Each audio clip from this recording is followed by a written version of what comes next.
የፕሬዝዳንት ፑቲን አስደንጋጭ አስተያየት። ፕሬዝዳንት ፑቲን የሩሲያና የኔቶ ቀጥተኛ ግጭት ዓለምን ወደ ሶስተኛው የዓለም ጦርነት እንደሚገፋፋ አስጠንቅቀዋል። የእሳቸውን መልእክት ተከትሎም ከጥቁር ድስት እስከ ኒውክሌር ክረምት የዓለም መጻኢ ዕድል በኃያላኑ እጅ፣ ይህንን ወደ እናንተ የምናደርሰው ዘገባ ይሆናል። የሰው ልጅ ከታሪክ ይማራል ወይስ ደግሞ ታሪክ በሰው ልጅ ሕይወት ይደገማል? ይህ ጉዳይ ወደ እናንተ የሚደርስ ዘገባ ነው። የሩሲያው ፕሬዝዳንት ቭላዲሚር ፑቲን በምዕራባውያን የሚመራው የኔቶ ወታደራዊ ኃይልና ሩሲያ ፊት ለፊት መጋጠም የሰው ልጅ ወደ ሶስተኛው የዓለም ጦርነት አፋፍ የሚያደርሰው ነው በማለት ዳግም ጥብቅ ማስጠንቀቂያ ሰጥተዋል። ፕሬዝዳንቱ በቅርቡ በሰጡት መግለጫ የኔቶ ወታደሮች ቀድሞውንም በዩክሬን የጦር ሜዳ ላይ እንደሚገኙና ይህም ሁኔታ ቀጥተኛውን ፍጥጫ ይበልጥ አደገኛ እንደሚያደርገው ገልጸዋል። በሩሲያ ድንበር አካባቢ የሚፈጸሙ ጥቃቶች ስጋት እንደሆኑባቸው የጠቀሱት ፕሬዝዳንቱ እነዚህ ድርጊቶች የማይቆሙ ከሆነ ሩሲያ የራሷን ደህንነት ለማስጠበቅ በዩክሬን ግዛቶች ላይ ወታደራዊ ቁጥጥር እንደሚደረግ ተናግረዋል። ይህ የፑቲን ማስጠንቀቂያ በምዕራባውያን ዘንድ ከፍተኛ ስጋት የፈጠረ ሲሆን በዲፕሎማሲ መድረክ ላይም በማስጠንቀቂያና በዛቻ መካከል ያለው መስመር ይበልጥ እየቀጠነ መምጣቱ አመላካች ሆኗል። ይሁን እንጂ ፕሬዝዳንት ፑቲን ንግግራቸውን ሲያጠቃልሉ ሩሲያ አሁንም ቢሆን በቁርጠኝነት ላይ ለተመሰረተና የረጅም ጊዜ መፍትሄ ለሚያመጣ የሰላም ድርድር ዝግጁ መሆኗን ገልጸዋል። ይህ የሰላም አማራጭ የቀረበው የሩሲያ ጥቅምንና ደህንነት ሙሉ በሙሉ በሚከበርበት ሁኔታ ላይ ብቻ መሆኑን በማሳሰብ ዓለም አቀፍ ኃይሎች ጉዳዩን በከፍተኛ ጥንቃቄ እንዲመለከቱ ጥሪ አቅርበዋል። ዘገባው የመናኸሪያ ሬዲዮ ሲሆን አሁን የምናቀርብላችሁ ደግሞ የፑቲንን ማስጠንቀቂያ ተከትሎም ዓለማችን ከዚህ ቀደም በሁለተኛ ዓለም ጦርነት ያስተናገደችውን ከባድ ጊዜ የሚያስታውስ ለታሪክም መማሪያ የሚሆን ለሰው ልጆች ካለፈው ጥፋት እንዲማሩ የሚያስችል ታሪካዊ አጋጣሚ ነው። ከጥቁር ድስት እስከ ኒውክሌር ክረምት የዓለም መጻኢ ዕድል በኃያላኑ እጅ። በታሪክ ዘ ኦሪጂናል ኦድ ካፕል የማይመሳሰሉ ጥንዶች በመባል የሚታወቀው የጀነራል ሌስሊ ግሮቭና የዶክተር ጄ ሮበርት ኦፕንሃይመር ግንኙነት የሰው ልጅ ታሪክ ለዘላለም የቀየረው የማንሃተን ፕሮጀክት በስኬት መሰረት ነበረ። አንዱ ጉልበትና ስልጣን ሲሆን ሌላው ደግሞ አእምሮና ራዕይ።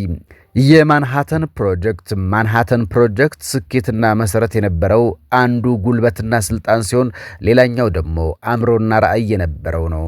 ያለምንም ጥርጥር የነዚህ ሁለት ተቃራኒ አስገራሚ ሰዎች ትብብር ባይኖር ኖሮ ታሪክ ዛሬ የምናውቀውን መልክ አይኖረውም ነበር። ዛሬ ዓለም በዚህ መልኩ አትገለጥም ነበር። የነዚህ ሁለት ተቃራኒ ሰዎች ስብዕናና ዝርዝር ታሪክ ግንኙነት እንደሚከተለው በዝርዝር ይቀርባል። ታዲያ አስገራሚና አስደናቂ ነገር አለውና እንድትከታተሉ እንጋብዛለን። የመጀመሪያው ሁለት ተቃራኒ ዋልታዎች። ጀነራል ሌስሊ ግሮቭ ወታደራዊ መሐንዲስ። ግሮቭስ ተግባራዊ፣ ቆራጥ፣ ጥብቅ የዲሲፕሊን ሰውና ዝርዝር ነገሮችን በጥብቅ የሚቆጣጠር ማይክሮ ማኔጀር ነበረ። ቀደም ሲል የፔንታጎን ሕንፃ ግንባታን በመምራት ብቃቱን ያስመሰከረ ሲሆን ለሳይንሳዊ ፍልስፍና ሳይሆን ለውጤት ቅድሚያ የሚሰጥ ሰው ነበረ። ዶክተር ጄ ሮበርት ኦፕንሃይመር ቴዎሬቲካል ፊዚክስ ሊቅ። ኦፕንሃይመር ደግሞ ምሁር፣ በስነ ጽሑፍ በፍልስፍና የተመሰጠ ሰንሰለታማ፣ አጫሽ፣ ቀጭንና የግራ ዘመን ፖለቲካ ዝንባሌ የነበረው ሰው ነበረ። በወቅቱ ምንም አይነት አስተዳደር ልምድ አልነበረውም። ያልተጠበቀው ምርጫ እንደ አውሮፓውያን አቆጣጠር 1942 ጀነራል ግሮቭስ የቦምቡን ሳይንሳዊ ክፍል እንዲመራ ኦፕንሃይመር ሲመርጥ በብዙዎች ዘንድ አግራሞት ፈጥሮ ነበረ። ምክንያቱም ኦፕንሃይመር የኖቤል ሽልማት አልነበረውም። በደህንነት ስጋት ከኮሚኒስት ፓርቲ ጋር ንክኪ ያለው ተብሎ ይታማ ነበረ። እንዲሁም ወታደራዊ አመራር ሰጥቶ አያውቅም ነበረ። ነገር ግን ግሮቭስ በኦፕንሃይመር ውስጥ የማይጠገብ የእውቀት ረሃብና ሳይንቲስቶችን የማስተባበር ልዩ ችሎታ እንዳለው ተረድቶ ነበረ። እነዚህ ታሪካዊ ቃለ መጠይቆች የሁለቱ መሪዎች ጥምረትን የሚያሳይ ነበረ። በክስተቶች ቅደም ተከተልና በሐሳብ ፍልስፍና የተቀናጀው እንደሚከተለው ታሪኩ ይቀርባል። የቢ29 ፕሮጀክት ጅማሪና ተግዳሮቶች።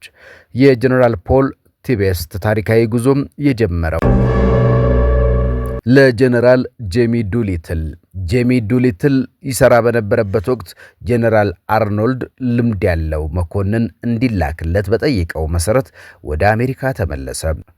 በወቅቱ ቢ29 አውሮፕላን መኖሩን ምንም የሚያውቀው ነገር አልነበረም። አውሮፕላኑ መጀመሪያ አካባቢ በሞተር እሳት አደጋ ይታወቅ ነበረ።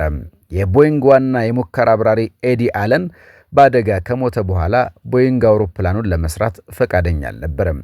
በዚህ አስቸጋሪ ወቅት ቲቤስት በዊችታ ካንሳስ ከተማ በሚገኘው የቦይንግ ፋብሪካ ራሱን በራሱ በረራ አስተማረ። ሞተሩን እንዴት ማስነሳት እንደሚቻል እንኳን የሚረዳው ሰው ስላልነበረ የፋብሪካውን ሰራተኞች ለመጠየቅ ተገዶ ነበረ። ሎስ አላሞስና የኢኖላ ጌይ አመራረጥ በኒው ሜክሲኮ በረሃ ሎስ አላሞስ የምርምር ማዕከል ሲመሰርት ግሮቭስ በጀትና ጥሬ ዕቃዎች በማቅረብ የብረት አጥር ሲሆን ኦፕንሃይመር ደግሞ ሳይንቲስቶች በማስተማር መንፈሳዊ መሪ ሆነ። ቲቤስት ወደ ፕሮጀክቱ የተቀላቀለው በ1944 አጋማሽ ነበረ። አውሮፕላኑ ከጃፓን ተዋጊዎች እንዲያመልጥ ክብደቱን በ3265 ኪሎ ግራም በመቀነስ ከወትሮ በ7000 ጫማ ከፍ ብሎ እንዲደበቅ አደረገ። ለመረጠው አውሮፕላን ኢኖላ ጌይ የሚል ስም የሰጠው በእናቱ ስም ነው። እናቱ ፖል ሆይ አብራሪ መሆን ከፈለክ ቀጥልበት ብላ ስላበረታታችው ለክብሯ የሰየመው ሲሆን ስሙ በአውሮፕላን ላይ የተጻፈ ጥቃትን ከፈጸመ ከጥቂት ሰዓታት በፊት ነበረ። ነሐሴ 6 ቀን 1945 የንጋት ጉዞና ትኩረት ቲቤስት አውሮፕላኑን ወደ ሂሮሺማ ሲያበረው በውስጡ የነበረው ስሜት ፍጹም ትኩረት ነበረ። በሺዎች የሚቆጠሩ ሰዎች ሊገድል እንደሆነ በማሰብ አልተጨነቀም። ይልቁንም አውሮፕላኑ በትክክለኛ ሰዓትና በትክክለኛ ቦታ ላይ መገኘቱን በማረጋገጥ ላይ ተጠምዶ ነበረ። ስሜቱ እንደ አንድ ፕሮፌሽናል ባለሙያ እንጂ ተራሱ አልነበረም። ሲለቀቅና የመዳን ሩጫ ቦምቡ ከተለቀቀ በኋላ የነበረው ስሜት ምን ይመስላል? ጠዋት 8 ሰዓት ከ15 ቦምቡ ሲለቀቅ አውሮፕላኑ 4000 ኪሎ ግራም የሚመዝን ሸክም በአንድ ጊዜ አቀለለ። ይህም ደግሞ ወደ መሬት ፈንጠር አለ። በዚያ ቅጽበት ቲቤስት የተሰማው ስሜት እፎይታ ነበረ። ቦምቡ በአውሮፕላን ውስጥ ተቀርቅሮ አለመቅረቱ ትልቅ ነገር ነበረ። ሆኖም ይህ እፎይታ ለሰከንዶች ብቻ የቆየ ሲሆን ወዲያውኑ አውሮፕላኑን በ60 ዲግሪ አጋድሎ በከፍተኛ ፍጥነት ወደ ኋላ ዞረው። ቦምቡ ፈንድቶ አውሮፕላኑን ሳይመታው ለመራቅ በነበረው ከፍተኛ ውጥረት መነጽር አድርገው ግዙፍ የብርሃን ብልጭታም የመቆጣጠሪያ ክፍሉን ሲሞላ አይተዋል። ፍንዳታው እንደተከሰተ ወዲያውኑ በአፍ ውስጥ የእርሳስ ጣዕም ያለው ስሜት ተሰማው። ይህ የሆነው ጨረሩና በጥርስ መሙያ ብረቶች መካከል በተፈጠረው ኬሚካላዊ ምላሽ ነበረ። የወቅቱ ሽታና የድንጋጤ ማዕበል። በወቅቱ የተሰማው ስሜት ትኩስ የኤሌክትሪክ ሽታ ወይም ደግሞ የንዝረት ድምፅ አልነበረም። ይልቁንም አውሮፕላኑ በሁለት የድንጋጤ ማዕበሎች ሾክዌቭዝ ተመታ። ቲቤስት አንድ ግዙፍ የቴሌፎን እንጨት አውሮፕላኑን የመታውን የሚመስለው ብሏል። የጥቁሩ ድስት ትዕይንትና የኩራት ስሜት ወደ ኋላ ዞረው ሲመለከቱ የታየው ትዕይንት ስሜታቸውን ቀየረው። ከታች ሂሮሺማ በጭስና በአቧራ ተውጣም የሚፈላ ጥቁር ድስት ይመስል ነበረ። በዚያ ቅጽበት ቲቤስት ድንቅና መገረም ተሰምቶታል። ቲቤስት ያንን ሁሉ እልቂት ሲመለከት የጸጸት ስሜት አልተሰማውም። ይልቁንም የኩራትና የስኬት ስሜት ነበር የተሰማው። የሱም እምነት ይህ ድርጊት በሚሊዮን የሚቆጠሩ ሰዎች ሕይወት ያልፋል፣ ጦርነትም ያቆማል የሚል ነበረ። ከዚህ በኋላ ያለው ፍጻሜ ቦምቡ ተሰርቶ ጦርነቱ ካበቃ በኋላ ግን የኦፕንሃይመርና የግሮቭስ መንገድ ተለያየ። ኦፕንሃይመር የተሰራው መሳሪያ ስላስከተለው እልቂት ከፍተኛ ሕሊና ጸጸት ውስጥ ገባ። በ1954 የደህንነት ፈቃዱ ሲነጠቅና ግሮቭስ ምስክርነቱን ቢሰጥም ሊታደገው አልቻለም። በአንጻሩ ቲቤስት ወደ ቤዝ ሲመለስ ተልእኮውን በሚገባ ተወጥቻለሁ የሚል የወታደር እርካታ ነበረው። በኋለኛው ዘመን እንዴት እንቅልፍ ይወስድሃል ተብሎ ሲጠየቅ በጣም በሰላም ነው መተኛው የሚል ምላሽ ሰጥቶ ነበረ። ለሀገራዊ ግዴታ የሰጠው ቅድሚያን ያሳያል።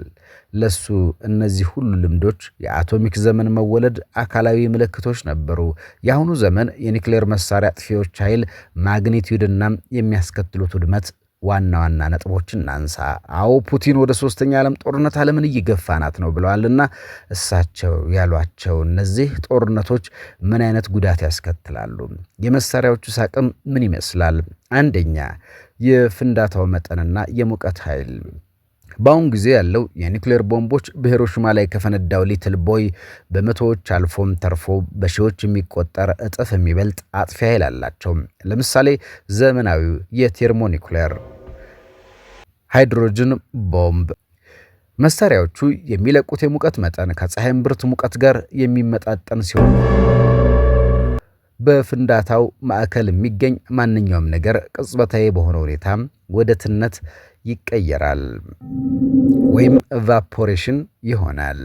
ይህ ኃይለኛ ሙቀት ፍንዳታው ከተከሰተበት ማዕከል በብዙ ኪሎ ሜትሮች ርቀት ላይ የሚገኙ ሰዎችን ቆዳም የሚያቃጥልና በአካባቢው ያሉ ተቀጣጣይ ነገሮችን ሁሉ ማንደድና ግዙፍ የእሳት አውሎ ነፋስ የመፍጠር አቅም አለው። የድንጋጤ ማዕበልና አካላዊ ውድመት።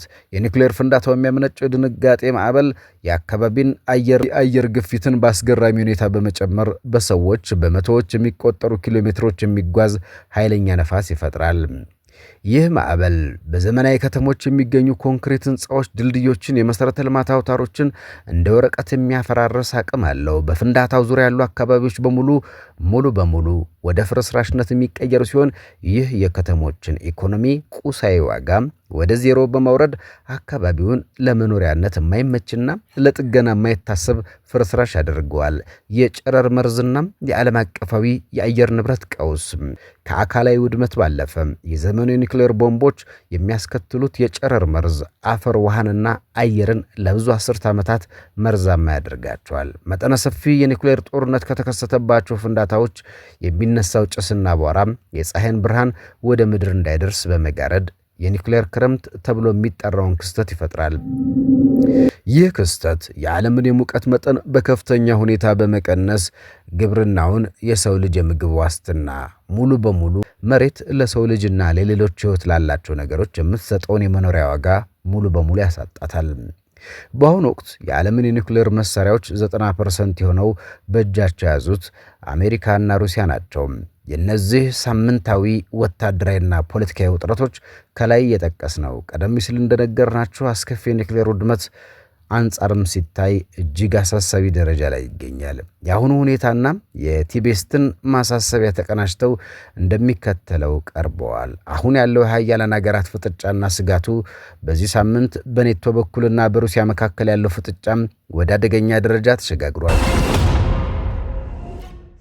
ሁለቱም ወገኖች የኒውክሌር ጦር መሳሪያዎችን በተጠንቀቅ ኮምባክት ሬዲነስ ላይ ማድረጋቸውና የሚሰነዘሩ የቃላት ጦርነቶች ዓለምን ወደ አጋጣሚ የኒውክሌር ጦርነት ምስል እንደገለጽ ነው። የዘመኑ ቦምቦች ከሂሮሺማ በሽጥፍ ስለሚበልጡ በእነዚህ ሁለት ሀገራት መካከል የሚነሳ ግጭት የአንድ አካባቢ ውድመት ብቻ ሳይሆን አጠቃላይ የሰው ልጅ ስልጣኔን ወደ ማክተም ሊያመራ የሚችል የኒውክሌር ክረምት የመፍጠር አቅም አለው። ይህ ፍጥነት መሬትን ለመኖሪያነት የማትመች መርዛማ በረሃ የማድረግ አቅም ያለው ሲሆን ዲፕሎማሲያዊ መፍትሄ አማራጭ የሌለው ጉዳይ ሆኗል። የጀነራል ፖል ቲቤስት የመጨረሻ ማሳሰቢያና ምክረ ሐሳብ የኢኖላጌ አብራሪ ፖል ቲቤስት በሕይወቱ ማጠናቀቂያም አካባቢ በሰጣቸው ቃለ መጠይቆች ላይ ለዓለም ያስቀመጠው መልእክት እጅግ ጥልቅ ነው።